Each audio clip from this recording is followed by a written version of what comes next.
Alright, figured I'd make a video talking a little bit about what the hell a Husaberg is and whether or not you should buy one. Um, People see them for sale pretty frequently, for cheap or blown up, and wonder, what the hell is this thing? Who makes it? What's the deal? And should I buy it? Um, so basically, this style right here, this is a 99.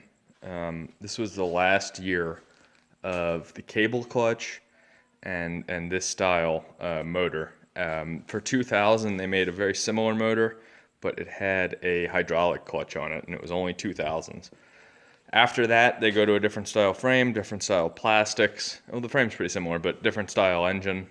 That's the pretty much second generation. You can consider that. So this is probably, it's hard to say if it's more reliable. They're both pretty good platforms. The '01 and '02 bikes have a lot of issues. After that, they fixed a lot of those issues and they're a lot better. So '03, '04, '05 seem to be the best. And then after that, they kind of just merged with KTMs and stuff, and they were very similar. KTM owned the company at this point. They bought them in '96. So there are some KTM parts on these bikes. I think the fork guards, I don't know if we can see that. The fork guards have KTM part numbers on them and stuff, so there was definitely some crossover. So this old style bike, there was a couple differences with these as well.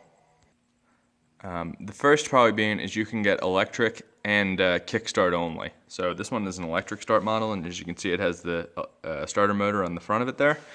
The kickstart only bikes have a different frame, and it just cuts off right in front of the motor, and they also don't have counterbalancers. So the electric start bikes got counterbalancers and some extra weight and stuff.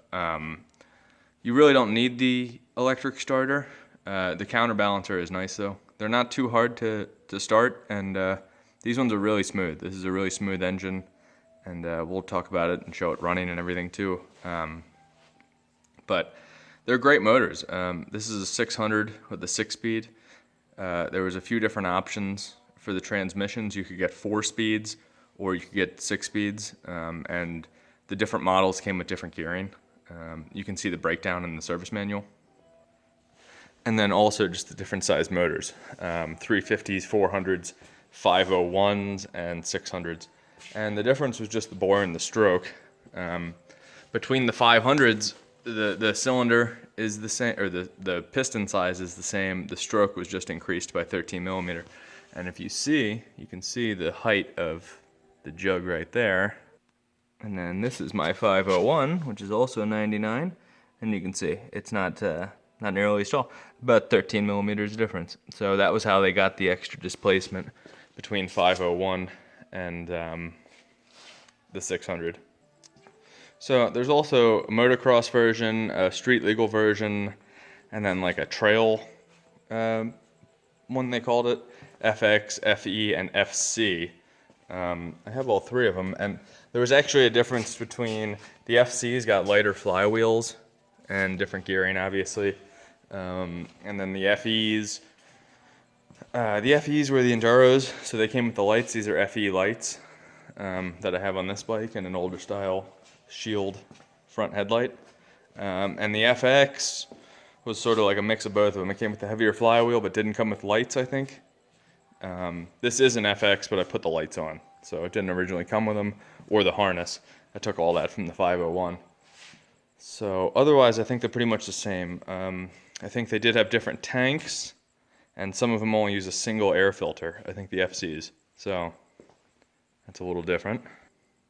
The other thing, obviously, is the FE came with an 18-inch back wheel, and the FX, or maybe not, maybe the FX came with an 18 too, and it was only the FC that came with a 19-inch. But otherwise, pretty similar. So all those frame parts and everything, wheels and everything, will interchange up to a certain year. Obviously, the exhausts are different, and like I said, the frames are different too between electric start and kick-only bikes. So something to look out for. pretty simple wiring on these bikes overall, you know, and it was all high quality components. So this one's obviously in pretty good shape. I added that lever, it didn't normally come with it. It's actually 3D printed. But yeah. So, I mean, they really are great bikes overall as far as the quality of the parts that were used.